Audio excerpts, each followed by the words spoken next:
हे मेरी प्यारी संतान, तुम जानते हो 1 जनवरी जिसे पूरा विश्व नए साल की शुरुआत के रूप में मनाता है। नया साल सदा नई दिशा, नई प्रेरणा, नई ऊर्जा, नए विश्वास का स्रोत लेकर आता है।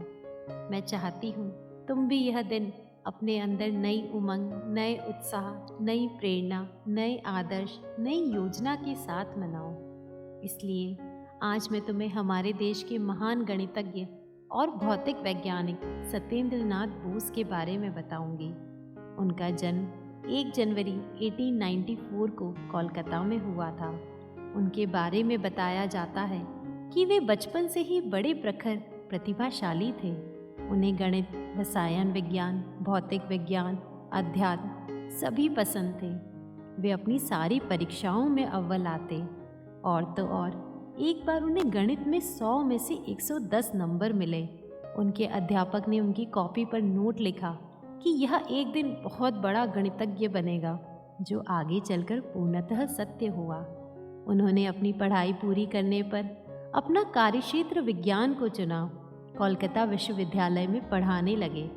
पढ़ाने के साथ साथ उन्होंने अपना शोध कार्य भी जारी रखा। उस समय जर्मनी में अल्बर्ट आइंस्टीन ने सापेक्षता का सिद्धांत प्रतिपादित किया था। बोस उन्हें अपना आदर्श मानते थे तथा उनकी सभी रिसर्च पर गहराई से अध्ययन करते। अपने अध्ययन के दौरान उन्होंने क्वांटम थ्योरी संबंधित एक शोध पत्र लिखा और उसे इंग्लैंड के ब्रिटिश जर्नल में छपने के लिए भेजा। लेकिन जब उसे अस्वीकार कर दिया गया तो वे निराश नहीं हुए, बल्कि उन्होंने यह शोध पत्र सीधा आइंस्टीन को भेजा। आइंस्टीन ने भी उस उभरती हुई प्रतिभा को पहचाना, उनके शोध को बहुत सराहा तथा जर्मन पत्रिका में प्रकाशित करवाया। आइंस्टीन ने हमेशा ही बोस के कार्य को बहुत सराहा। आगे चलकर उन्होंने साथ में काम किया और बोस आइंस्टीन स्टैटिस्टिक्स प्रतिपादित किया। तुम जानते हो, वे उस परतंत्रता के समय भी बड़ी जानी मानी हस्तियों में गिने जाते थे। बड़े बड़े अफसर उन्हें सम्मान की दृष्टि से देखते। फिर भी उनमें देश प्रेम और मानवता सर्वप्रथम थी। इसलिए वे दिन में कॉलेज में पढ़ाते और रात में गरीब बच्चों की फ्री ट्यूशन क्लासेस लेते। मेरे बच्चे, मैं चाहती हूँ तुम भी अपने लक्ष्य सदा ऊंचे रखो। थोड़ी सी सफलता पर घमंड या अपने लक्ष्य से ना बहक जाओ, बल्कि अपने आदर्श सदैव ऐसे महानुभाव को रखो जिन्होंने अपने अथक प्रयास द्वारा पूरे विश्व में ख्याति पाई, ऐसा काम किया जिससे उनका नाम सदियों तक अमर हो गया। तुम जानते हो, उन्होंने अपने शोध कार्य में बताया कि परमाणु ही सबसे छोटा कण नहीं होता, बल्कि परमाणु के अंदर पाए जाने वाले प्रमुखतः 2 प्रकार के सूक्ष्म कणों की खोज की, जिसका नाम बोसोन और फर्मियोन रखा गया।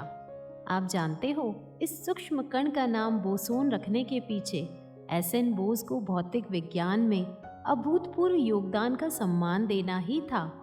आज भी यह 2 कण क्वांटम थ्योरी के आधार है, जिसके अनुसार पदार्थ का रूपांतरण ऊर्जा में और ऊर्जा का पदार्थ में होता है। अर्थात एनर्जी कांट बी क्रिएटेड और destroyed, it can only be transformed from one form to another. मेरे बच्चे, आध्यात्मिक रूप से सोचने पर यह थ्योरी हमें संदेश देती है कि आत्मा अमर है। वह एक शरीर धारण करती है और पुनः आत्म स्वरूप में स्थित हो जाती है। मेरे बच्चे, हम सभी के अभी तक कई जन्म हो चुके हैं। हम सभी में महानता के गुण मौजूद होते हैं। बस निरंतर और नियमितता से ईमानदारी पूर्वक हमें उन्हें उभार कर लक्ष्य को प्राप्त करने का प्रयास करना होता है। मैं जानती हूँ तुम्हारे अंदर भी वह सारे गुण विद्यमान हैं जो विश्व को गौरवान्वित करने वाले हैं।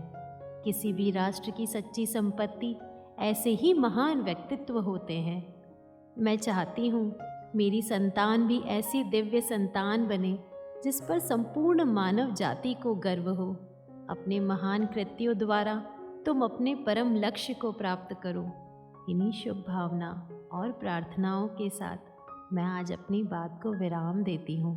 तुम अब आराम करो मेरे बच्चे। ओम शांति ही शांति ही शांति।